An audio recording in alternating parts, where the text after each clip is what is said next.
It's been a long, long day on Saturday at Motorland Aragon. We were qualifying at 10:15 this morning. We got the race underway in full daylight at 6 p.m. and Phil Hansen from pole position managed to fend off any attacks from Nico Pino and from the second row as well. The Rui Andrade driven 43 into Europol competition car. Andrade would muscle his way up into second place later on in the stint, but couldn't shake Phil Hansen from the race lead.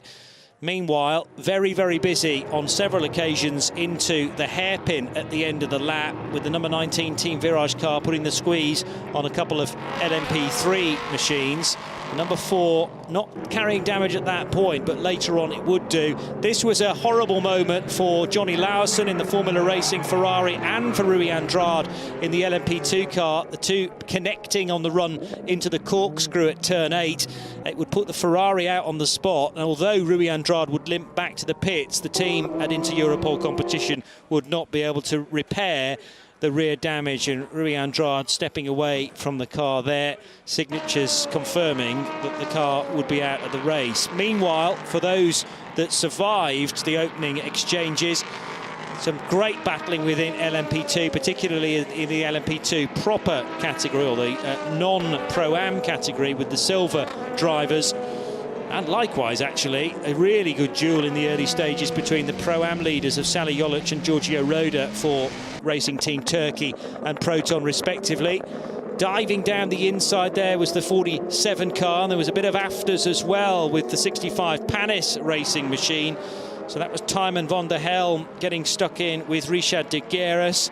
GT's a super show in the early stage. You had something like 5 of the GT regulars a line astern, with the Aston Martin, the Ferrari and the Porsche all looking competitive.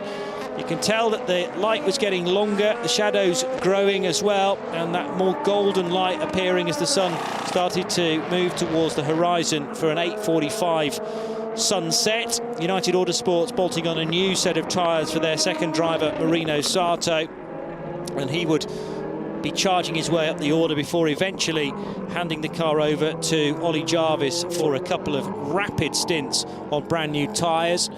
Side-by-side action again into turns 14 and 15. That was a regular sight for the full 4 hours. As up through the gears there would go the Racing Team Turkey machine. I noticed that one of their pit stops, number 34, is currently under investigation, but they were not a podium finisher in the end in the LMP2 Pro-Am, so that will not alter podium. There was a glimpse of Ollie Jarvis coming out of the twisty stuff in the early part of the lap. A late pit stop as well for the number 28 car of EDEC Sport. And in the end, EDEC would finish in second place ahead of Algarve Pro. This was a horrible moment for Cool Racing down at the first corner, with 37 and 47 making contact. Malte Jakobsen in the 37, Pachito Lopez in the 47 car, and both would, well, the 47 would limp away, the 37 out on the spot. And yeah, first lesson of motorsport, don't hit your teammate. Unfortunately, that wasn't the case for Cool Racing. United Autosports, though, with a first win of the season. So, 119 laps completed for United Autosports USA, and they, in their number 22 car, take victory over Paul Lefar, Paul-Luc Chatin and Laurence Roux in the number 28 EDEC car. Algarve Pro Racing, after their victory at Le Castellet last time out, will get a podium from the back of the grid. 83 wins the LMP2 Pro-Am field, and that's the AF Corsa entry for François Perrodo, Mathieu Vaxivière and Lessier Rivera. Nielsen Racing in the 24 car was second, ahead of the 21 United Autosports sister car.